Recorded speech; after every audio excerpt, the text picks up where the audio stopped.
How do I get a pair of size 14 pants into a size 18 body? Let's just see.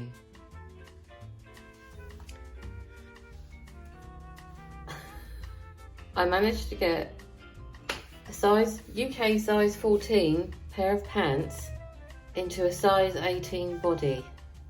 Can you believe that? I didn't think these would go around my waist. Yeah, I did it. I don't have size 18 legs, but I do have a size 18 waist at the moment. I did it, and now I can't breathe. But I've got to go for an interview, so yeah. I just realised these trousers have given me a massive camel toe. Okay, does this look too informal for a job interview? So I'm just sat in the car now, and yeah, it's a different ball game when you're sitting down with a pair of trousers that are 2 sizes too small. I feel like I'm being operated on my stomach. Oh. Well, that didn't go very well. That interview was a disaster.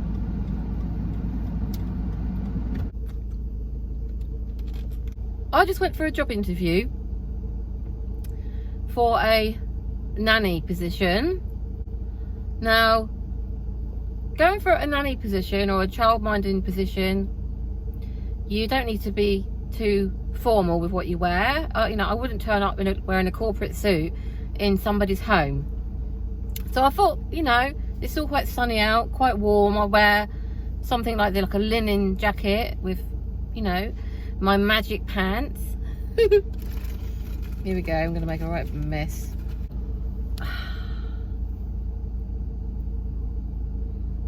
Egg and bacon roll. Someone comes walking towards the car as soon as I go to put it in my mouth. Ready?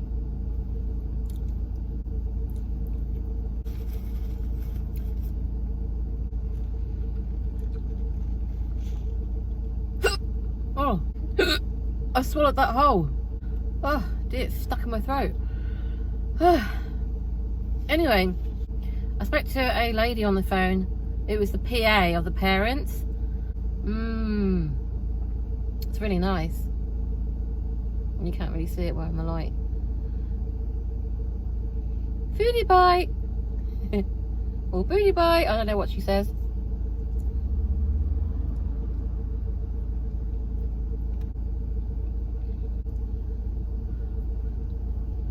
I had to go to get interviewed at the actual parents' place of work.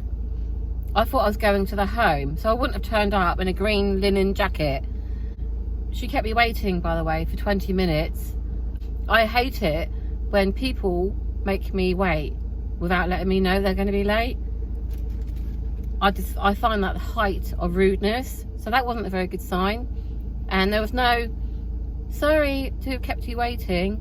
And that's okay, I've only got like half an hour left on the meter outside. Look at that bacon.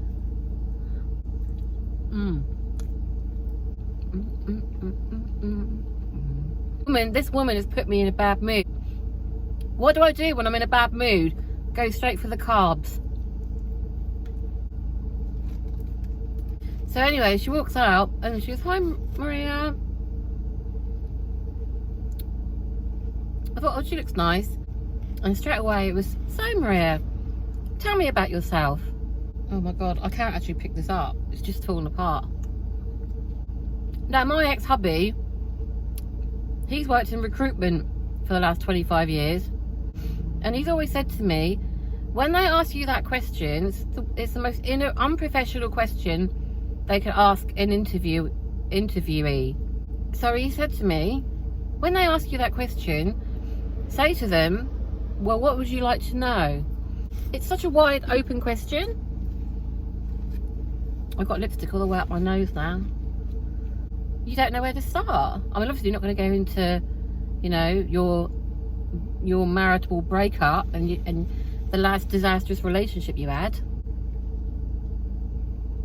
"So Maria, tell me about yourself." And I went, yeah, what would you like to know? You know, I was like jolly, jovial, friendly, and the whole demeanour on her face changed. She goes, well, you know, what experience do you have? Like, she got irritated with me, and so I started telling her. And as I'm talking to her, she's looking over my shoulder every now and then. She's not looking me in the eye. She wasn't interested in what I was saying. I can't stand it when people do that. So she did it so many times. I actually went, oh, sorry, like that. She went, oh no, carry on. Well, by then, that was it. I wasn't interested in talking anymore. Also, she kept looking me up and down. Like that. Can you tell me more about the role then, please?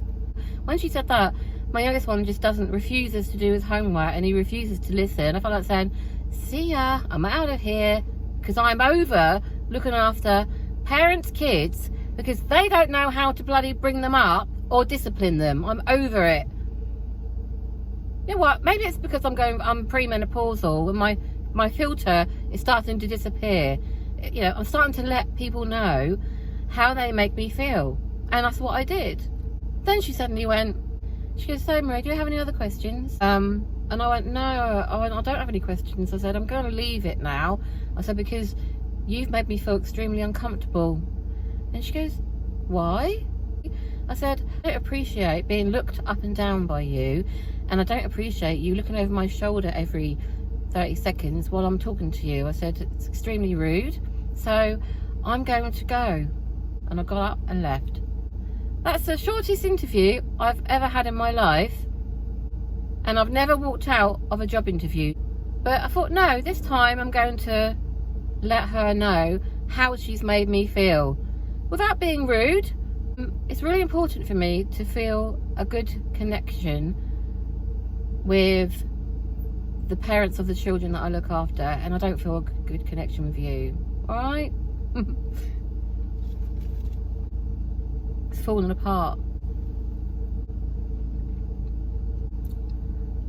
God, so many people jogging up the road, and I'm stuffing my face with a muffin. Yeah.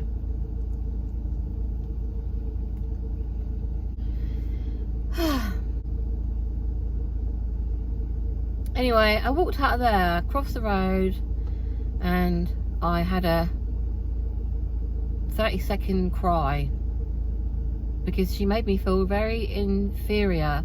And it's not very often when I feel like that. I used to feel inferior all the time when I was younger, but I haven't felt like that for a long time. The way she looked me up and down, and the way she just looked over my shoulder while I was talking to her about my experience, I felt like saying, you've lost out on a really great nanny, because I know I'm bloody well good at what I do.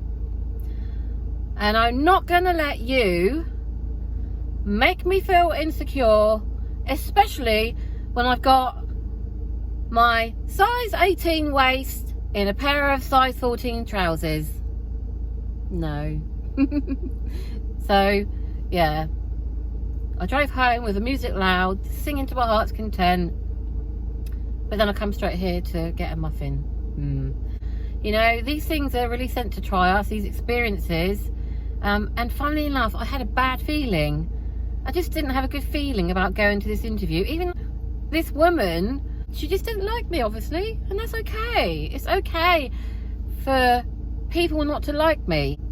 It's their loss. Whereas before it'd be like, oh my God, oh, I just had a disastrous job interview. Oh, I'd be in tears. I'd be ringing up my friends, crying, and oh God, piss off. It's so awkward talking when they walk by slowly and then they look in the car. Oh, he lives there. Whoops. You can tell I'm hyped up, can't you? It's really important to have that connection with a parent. This feeling came over me today of, I don't want to be here.